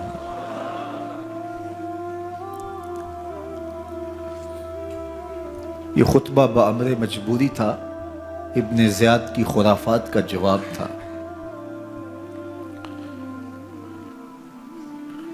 تو ابن زیاد سے اس کا جواب تو نہ بن پڑا، لیکن کہنے لگا کہ بڑی مکفہ اور مسجع گفتگو کی، تمہارا باپ علی بھی بہت اچھا شاعر تھا۔ تو سیدہ زینب سلام اللہ علیہ نے فرمایا ہمیں مکفہ گفتگو سے کیا غرض، یہ تو ایک حقیقت ہے جو ہم نے بیان کی۔ تو حضرت علی اوسط امام زین العابدین بھی پاس تھے، تو دیکھ کر کے کہنے لگا کہ یہ لڑکا کون ہے؟ تو فرمایا میں علی بن حسین ہوں۔ تو کہا کہ انہیں تو قتل کر دیا گیا۔ کہا وہ میرے بھائی تھے اور ان کا نام بھی علی تھا، میرا نام بھی علی ہے۔ تو اس نے کہا کہ اس لڑکے کو لے جاؤ اور قتل کر دو۔ حضرت زینب علی اوسط امام زین العابدین کے ساتھ چمٹ گئیں اور کہا کہ اگر تم اسے قتل کرو گے تو اس کے ساتھ مجھے بھی قتل کرنا ہوگا۔ تو ابن زیاد کہنے لگا کہ یہ عورت سچ کہتی ہے، واقعی اس کے جذبات یہی ہیں۔ اور الصلاۃ جامعہ کی پکار کے ساتھ مسجد کوفہ میں آ گیا۔ کوفے کے لوگ سارے ابن زیاد کے سامنے تھے۔ امام حسین کا کٹا ہوا سر ابن زیاد کے سامنے تھا اور اس نے کہا کہ اللہ نے یزید بن معاویہ کو فتح دی اور کذاب ابن کذاب معاذ اللہ حسین ابن علی کو شکست دی۔ جب اس نے یہ بات کہی تو عبداللہ بن عفیف الازدی رضی اللہ تعالی عنہ موجود تھے، وہ کھڑے ہو گئے۔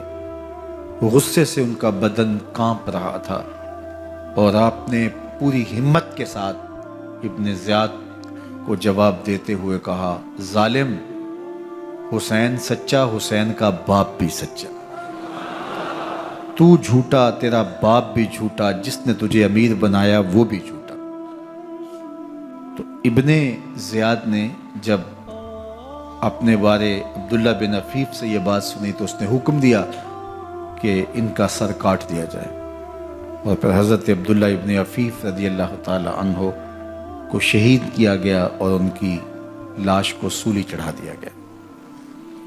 حق کی راہ کے یہ مسافر اپنی جان کس طرح راہ خدا میں سپرد کر رہے تھے۔ اہل کوفہ سہمے ہوئے، ڈرے ہوئے ابن زیاد کے دربار میں بیٹھے تھے اور امام حسین رضی اللہ تعالی عنہ کے قتل کا، ان کی شہادت کا انہیں دکھ تو تھا، لیکن ان کے اندر ہمت، طاقت اور توانائی نہیں تھی۔ ان کی تلواریں یزید کے ساتھ رہیں اور دل امام حسین رضی اللہ تعالی عنہ کے ساتھ رکھنے کی بات کرتے تھے۔ پھر یہ قافلہ کوفہ سے چلتے چلتے دمشق کی جانب عازم سفر ہوا۔ ایک اونٹ پہ تین لوگوں کو سوار کیا گیا تھا۔ امام زین العابدین کو سوار بھی کیا گیا اور بدن پر زنجیریں بھی باندھی گئیں، جکڑ کر کے سواری پہ بٹھایا گیا۔ اللہ اکبر! جہاں جہاں سے یہ لوگ گزرتے، لوگوں کو ان کی حالت پہ رحم آتا۔ بہت سارے لوگ نہیں جانتے تھے یہ کون ہیں۔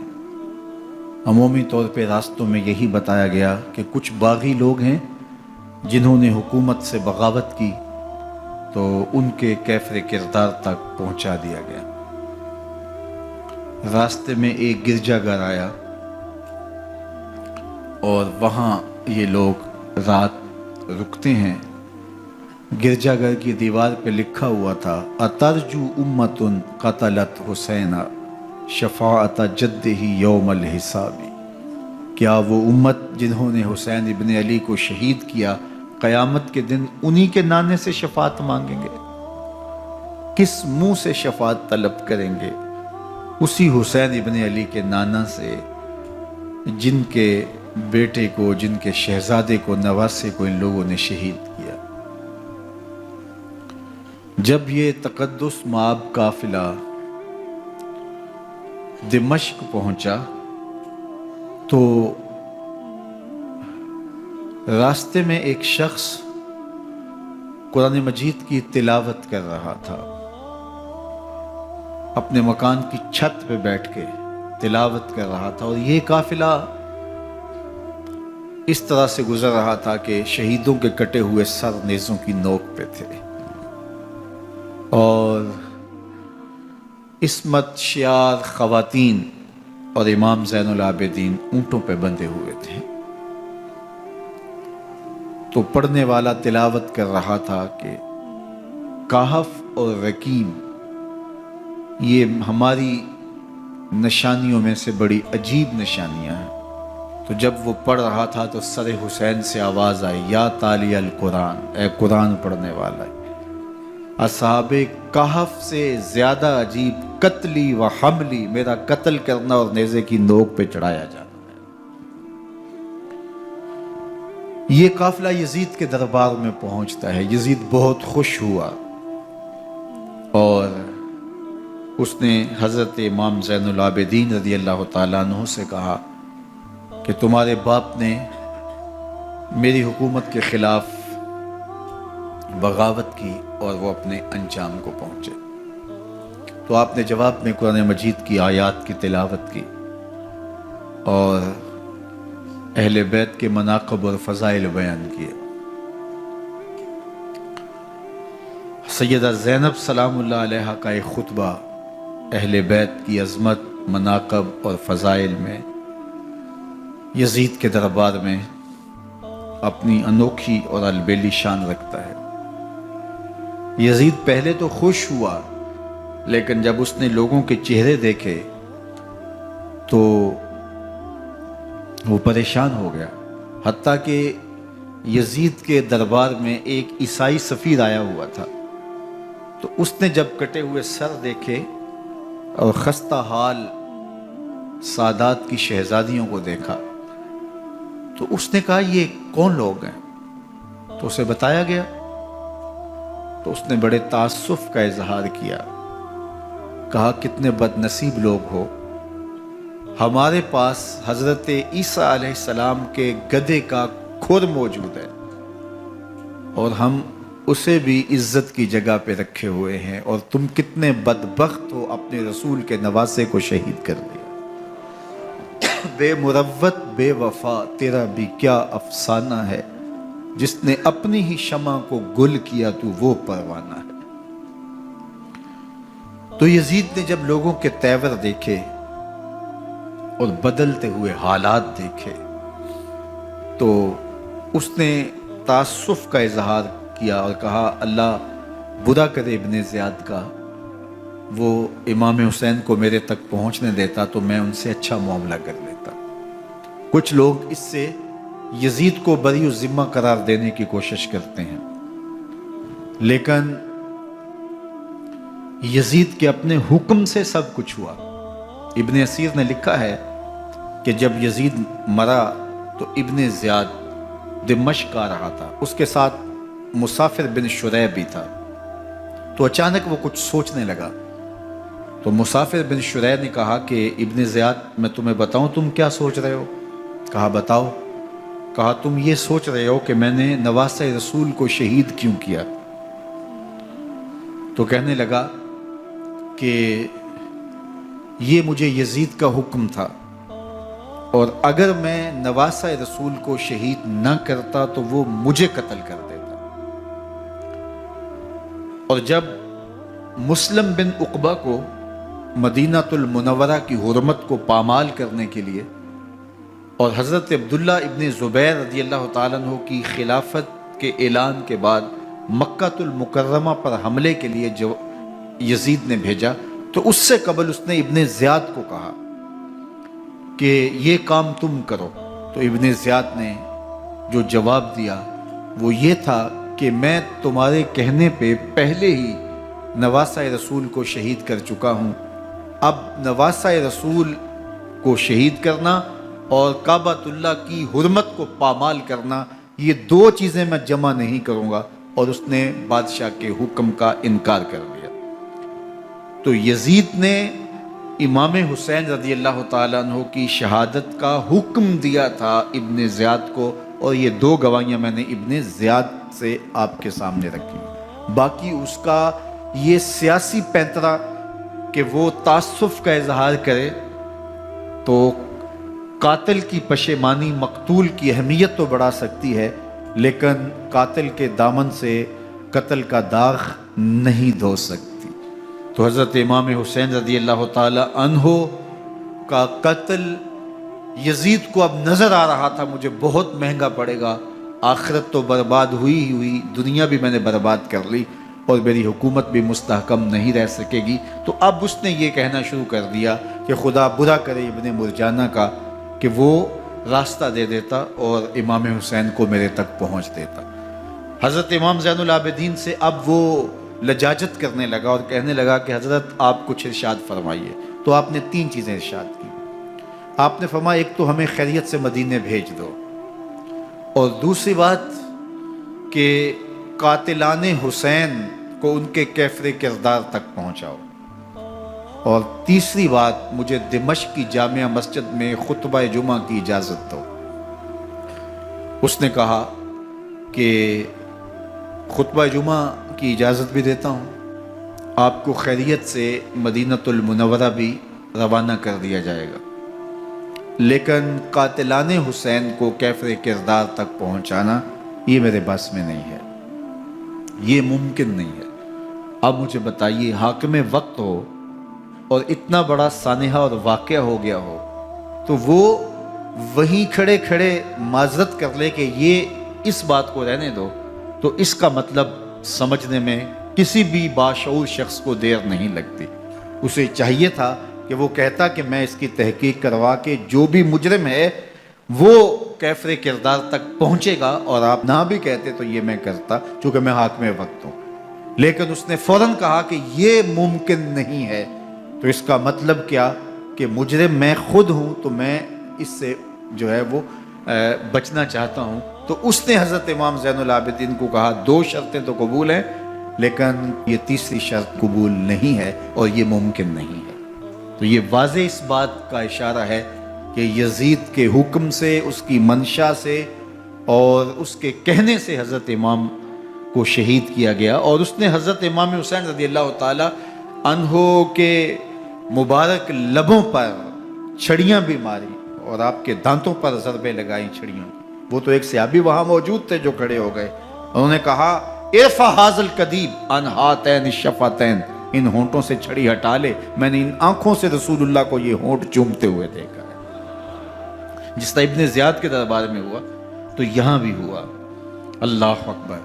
تو یزید اپنے تئیں خوش تھا، لیکن لوگوں کے احتجاج کی سکت نہیں لا سکتا تھا کہ نواسہ رسول کو شہید کر دیا گیا، تو وہ یوں اپنی بات کو چھپانا چاہتا تھا اور بات ابن مرجانہ ابن زیاد پہ ڈالنا چاہتا۔ لیکن ابن زیاد کہتا ہے کہ اگر یزید کے کہنے پہ میں امام حسین کو قتل نہ کرتا تو میں قتل کر دیا جاتا، اور میں غزوہ کعبہ اور قتل امام حسین دونوں کو جمع نہیں کر سکتا، لہٰذا اب میں یزید کا یہ حکم نہیں مانوں گا، اس نے پہلے مجھ سے بہت بڑی زیادتی کروائی ہے۔ یہ تاریخ کی معتبر کتابوں کے اندر موجود ہے۔ اب یزید نے کہا دو باتیں مان لیتا ہوں، آپ کو مدینہ المنورہ بھی رخصت کر دیتے ہیں، اور دوسرا آپ کو مسجد دمشق میں خطبہ کی اجازت بھی دیتے ہیں۔ اللہ اکبر۔ یہ وقتی تصرف تھا اس کا، ورنہ یہ کون ہے اجازت دینے والا؟ ممبر تو حسین ابن علی کے نانے کا ہے۔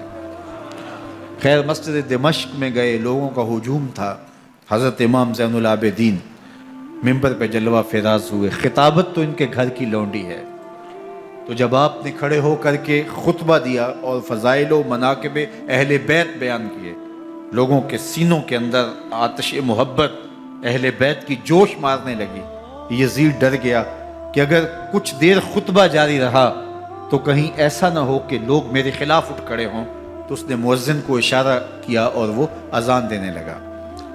تو اس نے کہا اللہ اکبر اللہ اکبر، تو حضرت امام زین العابدین نے کہا اس میں کوئی شک نہیں کہ اللہ سب سے بڑا ہے۔ پھر کہا اشہد ان لا الہ الا اللہ، تو امام زین العابدین نے فرمایا کہ ہم نے اس بات کی اپنے خون سے گواہی دی ہے کہ اللہ کے علاوہ کوئی معبود نہیں ہے۔ پھر اس نے کہا اشہد ان محمد رسول اللہ، تو حضرت امام زین العابدین نے یزید کی آنکھوں میں آنکھیں ڈال کے کہا یزید دیکھ، اذان میں تیرے نانے کا نام ہے یا میرے نانے کا نام ہے؟ تو حسین ابن علی رضی اللہ تعالیٰ عنہ کا نام کبھی بھی مٹنے والا نہ زیاد کا وہ ستم رہا، نہ یزید کی رہی وہ جفا، رہا تو نام حسین جسے زندہ رکھتی ہے کرب۔ یزید نے امام حسین رضی اللہ تعالیٰ عنہ کو راستے سے ہٹا دیا۔ اس کا خیال تھا کہ یہ باغی ہیں اور میں ان کو کچل دوں۔ حضرت امام حسین شہید کر دیے گئے، ان کا خاندان شہید کر دیا گیا۔ صرف 14 سال کے امام زین العابدین رضی اللہ تعالی عنہ اس حادثے میں، اس واقعہ میں جو ہے وہ بچے، اور سب سے زیادہ دکھ اپنی آنکھوں سے انہوں نے دیکھے۔ کربلا کا منظر بھی دیکھا، کوفے کا دارالعمارہ بھی دیکھا، اور دمشق کا دربار یزید بھی دیکھا، اور پھر یہاں سے مدینے پہنچ کر اہل مدینہ سے جو سامنا ہوا امام زین العابدین نے وہ لمحے بھی دیکھے۔ کہتے ہیں اس واقعہ کربلا کے بعد حضرت امام زین العابدین کبھی ہنسے نہیں تھے۔ جب بھی پانی پینے لگتے تو رو پڑتے، انہیں شاید سکینہ کی پیاس یاد آ جاتی تھی۔ امام زین العابدین کا رنگ زرد ہو جاتا جب کربلا کی یاد آتی، اور بسا اوقات شہر سے وحشت ہونے لگتی اور دور باہر نکل جاتے اور جا کر کے وہاں خیمہ گاڑ لیتے اور مہینہ مہینہ وہاں ذکر و فکر اور عبادت میں لگے رہتے۔ امام زین العابدین کے ہاتھوں میں ہتھ کڑیاں، پاؤں میں زنجیریں، اور اونٹ پہ باندھ کر کے جب حضرت امام زین العابدین کو شہیدوں کی لاشوں کے قریب سے گزارا گیا تو غشی پہ غشی طاری ہو رہی تھی امام زین العابدین پہ، اور وہ گھڑیاں بھی امام زین العابدین پر کتنی دردناک تھیں کہ جب شہزادیاں اونٹوں کے ساتھ باندھی گئی تھی اور امام زین العابدین اپنے بابا کا سر اپنے سامنے چلتا ہوا دیکھتے تھے، اور یہ دردناک لمحے کہ جب رات کی گھڑی آئی تو زینب سلام اللہ علیہ نے دیکھا کہ زین العابدین کے آنسو نہیں تھمتے اور ان کو غشی پہ غشی آتی ہے، تو وہ آگے بڑھ کے ان کو اپنی آغوش میں سمیٹتی ہیں اور کہا زین العابدین کیا ہوا؟ کہا کہ پھپھو جان اگر ہو سکے تو بابا کا سر کچھ دیر کے لیے میری گود میں نہیں آ سکتا ہے۔ وہ وقت بھی امام زین العابدین پہ آتا جب زخم اور درد اور دکھ حد سے تجاوز کرتے ہیں تو زین العابدین مدینہ کی طرف منہ کر لیتے ہیں اور حضور کی بارگاہ میں ہوا کے ہاتھوں پیغام بھیجتے ہیں، ان نلتا یا ریح الصبا یومن الی ارض الحرمی بلغ سلامی روزتن فیہا النبی المحترمی یا رحمتا للعالمین ادرک لزین العابدی محبوس عید الظالمی فی الموکب والمزدحمی۔ امام زین العابدین نے یہ سارا دردناک منظر اپنی آنکھوں سے دیکھا اور یہ سارے دکھ سہے۔ امام زہری کہتے ہیں کہ ولید کے زمانے میں دوبارہ امام زین العابدین کو پکڑ لیا گیا اور ان کے ہاتھوں میں دوبارہ ہتھ کڑیاں اور پاؤں میں بیڑیاں ڈال دی گئیں۔ میں ملنے گیا تو جو ہی امام کے ہاتھوں میں ہتھ کڑیاں دیکھی تو میرا دل ڈولنے لگا اور میری آواز گلے میں دب گئی اور آنسو تھے کہ تھمتے نہیں تھے۔ تو امام زین العابدین نے مجھے دیکھا تو مجھے تسلی دیتے ہوئے کہا، زہری کیا ہوا تمہیں؟ تو میں نے کہا، حضرت کربلا میں تھوڑے دکھ دیکھے تھے اور اب یہ حالت مجھ سے دیکھی نہیں جا رہی۔ تو امام زین العابدین نے ان زنجیروں کو اور ان ہتھ کڑیوں کو جن سے آپ جکڑے گئے تھے جھٹکا دیا، لوہے کی زنجیریں ٹوٹ گئیں۔ کہا، زہری ہم اللہ کی تقدیر پہ راضی ہے ورنہ یہ زنجیریں کیا ہوتی ہیں۔ امام زین العابدین کو اللہ نے عزتوں سے نوازا تھا، ہر دور کے حاکم وقت ڈرتے تھے اور ان کی عزت سے حسد کرتے تھے۔ ولید بن عبد الملک بنو امیہ کا بڑا تگڑا حکمران گزرا ہے۔ ایک دن طواف کرتے کرتے حجر اسود کے سامنے آیا، اس کے دل میں آیا کہ میں حجر اسود کو بوسہ کروں، لیکن رش اتنا تھا کہ آگے بڑھنے کی ہمت نہ ہوئی اور پیچھے ہٹ کے کھڑا ہو گیا کہ رش کم ہوتا ہے تو میں حجر اسود کو چومتا ہوں۔ اتنے میں امام زین العابدین رضی اللہ تعالی عنہ وہ بھی طواف کرتے کرتے حجر اسود کے قریب آئے، ایک لمحے کے لیے توقف کیا، لوگوں نے راستہ چھوڑ دیا۔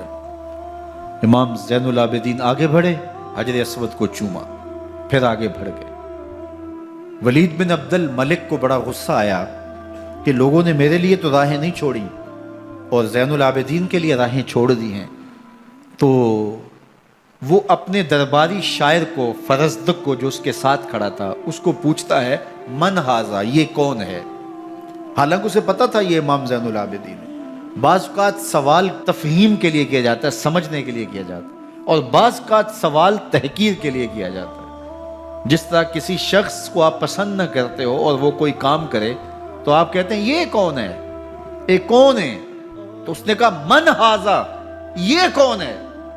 اب فرزدق شاعر تھا اور درباری شاعر تھا، اسے اچھی طرح پتا تھا کہ من ہاذا سے بادشاہ کیا سننا چاہتا ہے، لیکن آج اس کی غیرت ایمانی جاگ گئی۔ بادشاہ نے کہا، من ہاذا، یہ کون ہے؟ تو فرزدق نے بادشاہ کی آنکھوں میں آنکھیں ڈال کے کہا، بادشاہ تو نہیں جانتا یہ کون ہے؟ اس کو تو بطحا کے سنگ ریزے بھی جانتے ہیں، اس کو تو زمین والے بھی جانتے ہیں، آسمان کے فرشتے بھی جانتے ہیں۔ یہ فاطمہ کا بیٹا ہے، یہ علی کا شہزادہ ہے، یہ رسول اللہ کا نواسہ ہے۔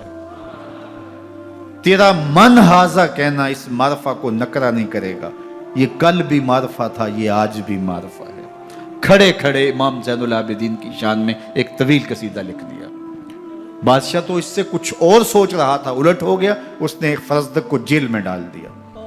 امام زین العابدین کو پتا چلا، آپ نے اشرفیوں کی 2 تھیلیاں خادم کے ہاتھ بھیجی کہ ہماری وجہ سے تمہارے اوپر یہ افتاد پڑی ہے۔ تو اس نے تھیلیاں قبول کی، چوما آنکھوں سے لگائیں اور پھر خادم کے ہاتھ میں دیتے ہوئے کہا، امام کو میرا سلام دے دینا اور کہنا، حضرت ساری زندگی نے ٹگوں کے لیے، ان پیسوں کے لیے، اشرفیوں کے لیے شاعریاں کی ہیں، یہ جو میں نے قصیدہ لکھا ہے آپ کے نانا کی شفاعت کے لیے لکھا، جو دلوں کو فتح کر لے وہی فاتح زمانہ۔ امام حسین کو تو کاٹ دیا گیا نا، اس لیے کاٹ دیا گیا کہ یہ ہماری حکومت سے بغاوت کر رہے ہیں، انہوں نے یہ کہا، بہانہ یہ بنایا، نظم حکومت میں یہ مخل ہو رہے ہیں، لہٰذا انہیں شہید کر دیا گیا۔ نہ صرف انہیں شہید کیا گیا سر کاٹے گئے، نیزوں کی نوک پہ چڑھائے گئے، لاشوں پہ گھوڑے دوڑائے گئے. کیا کیا ظلم تھا، کیا کیا جبر تھا جو روا نہیں رکھا گیا. پیاسا رکھا گیا، بھوکا رکھا گیا، 6 ماہ کے بچے بھی نہیں چھوڑے گئے. امام حسین جب حضرت علی اصغر کو اپنے ہاتھوں پہ اٹھا کے فرات کے کنارے جا کھڑے ہوئے تو آپ نے اشقیاء سے مخاطب ہو کے کہا کہ تمہاری لڑائی تو مجھ سے ہے، اس 6 ماہ کے بچے نے تمہارا کچھ نہیں بگاڑا. چلو سے پانی بھرا تاکہ اصغر کا حلق تر ہو جائے، تو پانی ابھی حلق تک نہیں پہنچا، 2 شاخہ سنسناتا ہوا تیر آیا اور علی اصغر کا گلا چیر گیا. اور کہتے ہیں وہ جو تیر تھا جو حضرت علی اصغر کا گلا چیر کے آگے گزرتا ہے، وہ تیر تھا جو جانوروں کو مارنے کے لیے استعمال کیا جاتا ہے. گردن لٹک جاتی ہے، خون بہنے لگتا ہے. امام حسین اس خون کو آسمان کی طرف اچھال کے کہتے ہیں مالک حسین کی یہ قربانی بھی قبول فرما لے. نسل مٹا دی گئی، شہید کر دیے گئے، گھوڑے دوڑائے گئے. سادات کرام، عصمت شعار پیغمبر زادیوں کو اونٹوں پہ بٹھایا گیا، رسیوں سے جکڑا گیا، چادریں چھیننے کی کوشش کی گئی، کیا کچھ نہیں ہوا. تاریخ دردناک ہے، اور یہ پیغمبر کے ماننے والوں نے، کلمہ پڑھنے والوں نے یہ سب کچھ کیا. بے مروت، بے وفا، تیرا بھی کیا افسانہ ہے. جس نے اپنی ہی شمع کو گل کیا تو وہ پروانہ ہے. لیکن یزید کی دلیل یہ تھی کہ یہ حکومت کا نظم چلتا ہے، اسے چلنے دیا جانا چاہیے، انہوں نے کیوں رکاوٹ ڈالی ہے؟ لہٰذا یہ باغی ہیں، ان کو کاٹ دیا جائے. میں کہتا ہوں امام حسین کو شہید کر دیا گیا، ان کے اعیان و انصار کو شہید کر دیا گیا، پورے خاندان کو پیاسا رکھ کے ذبح کر دیا گیا، 6 ماہ کے بچے بھی نہیں چھوڑے گئے، 80 سال کے بوڑھوں کو بھی شہید کیا گیا، خواتین کو اونٹوں پہ بٹھایا گیا، اور گلی گلی عصمت معاب پیغمبر رحمت کی شہزادیوں کو کوفے اور دمشق کے بازاروں کے اندر بھرایا گیا. تو مجھے بتائیں اس کے بعد یزید کی حکومت نے کیا کیا، ان کا کیا کارنامہ تھا؟ کتنے محدث پیدا ہوئے، کتنے مفکر پیدا ہوئے، کتنے جرنیل پیدا ہوئے، کتنے صوفی پیدا ہوئے. کون تھا جو ان کے تخت و تاج اور ان کی حکومت جس کو بچانے کے لیے اتنا بڑا حادثہ کر دیا اور پیغمبر کے بیٹوں کو شہید کر دیا؟ تو کیا پھر اس حکومت نے کیا یزید نے؟ یزید کا اپنا بیٹا تخت پہ بیٹھنے کے لیے تیار نہیں تھا.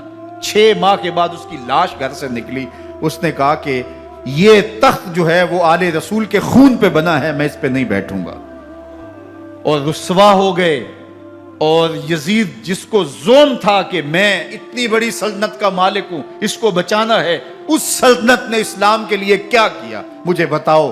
کون سے جرنیل پیدا کیے، کون سے حکمران پیدا کیے، اس نے کون سے توانا لوگ پیدا کیے، کون سے محدث، کون سے مفکر، کون سے مسلح پیدا کیے.